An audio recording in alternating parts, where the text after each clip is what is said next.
I'm Christine Persichetti with this Currents News update. Wednesday was the first day of Catholic school here in the Diocese of Brooklyn, and the pandemic has led to lots of changes. Currents News' Emily Druby starts us off from Rosedale, Queens. September 8th. Good job. Wearing uniforms and masks, students were back in Samantha Samuel's classroom for the first day of school. I'm happy to be back in the building. I'm glad that the kids are able to come back. There's such a camaraderie and a communal feel here. She's a teacher at St. Clair Catholic Academy in Rosedale, Queens. You're feeling happy. I'm happy you're in first grade too. Students like Jennifer Pinnock happy to be back. I like that there's very fun teachers and we do a lot of fun stuff. Sometimes there's a lot of work, but it's still fun. Replacing last year's fear and nerves with confidence, now having a successful pandemic school year under their belt, explains Principal Mary Rafferty-Basili, and it's showing in their enrollment numbers, up almost 10%. Because we were so successful last year, I really feel that parents know that we have the safety of their children top priority. And so because of that, the children are safe, they learn, it's a great environment, and word gets around. They're not alone. For the first time in a decade, schools in the Diocese of Brooklyn are seeing overall growth. Over 60% of schools have seen increasing enrollment. It's also the first summer in a while that a Catholic academy didn't permanently close. As the vicar for Catholic schools, Monsignor David Casado thinks it has something to do with how they handled the pandemic. But we were able to keep our schools open. Parents saw us and saw how good we were doing it, and I think that's what opened their eyes to Catholic education. The uptick is a trend he and schools across the diocese hope continues into next year. In Rosedale, Emily Druby, Currents News. The superintendent for Catholic schools here in the diocese, Thomas Chadzuko, has issued a list of safety protocols for in-person learning.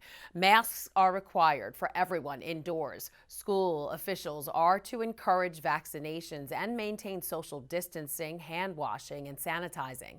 Facilities should have enhanced sanitizing and ventilation. Parents must keep children home if they're sick, and they must get clearance from a medical provider before their child can return to school.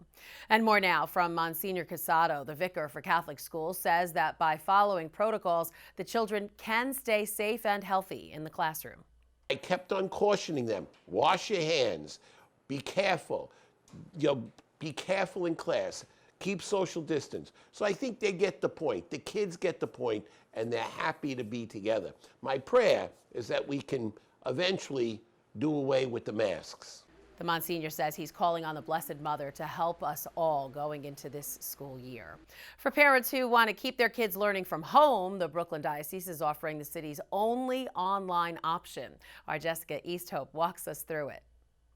No longer a last resort during the pandemic age, online learning is becoming a first choice for many families. Educational visionaries in the Diocese of Brooklyn have committed resources and are determined to make this option available. The St. Thomas Aquinas program is now a Catholic online academy. It's the same Catholic education students throughout the diocese are getting, but in a completely online space. For those families, whatever the reasons are, I'm happy to say that we are here for you. Most of the school's 125 families are from right here in New York City, but STA's private universal curriculum allows others to log on from all over the country. Now they're going to meet children from other states, from other schools, and build friendships that they wouldn't have had before.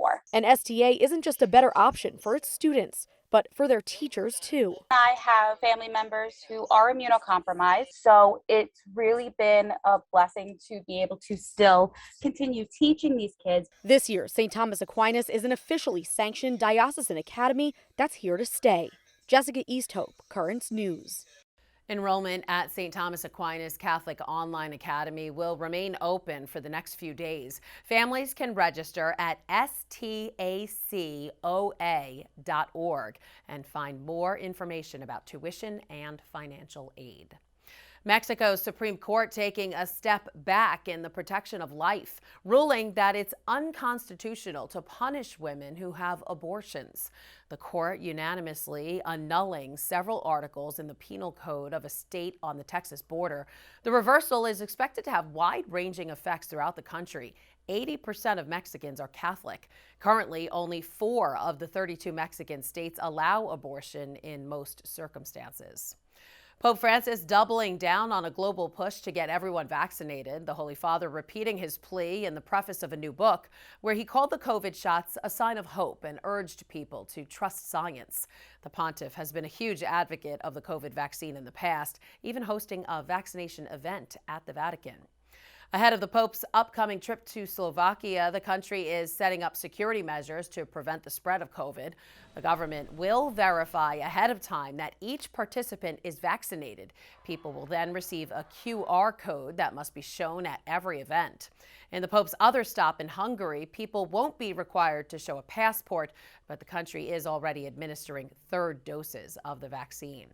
Croc's Rome Bureau Chief Inez San Martin will be on the plane and traveling with the Holy Father during his trip from September 12th to the 15th.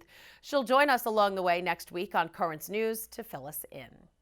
France's largest trial in modern history began Wednesday. 20 men going on trial for the 2015 attacks by ISIS. 130 people were killed and hundreds more were injured. The 9-month trial is being held in Paris's original 13th century courthouse, where it can accommodate 1,800 victims, 330 lawyers, and 141 accredited journalists.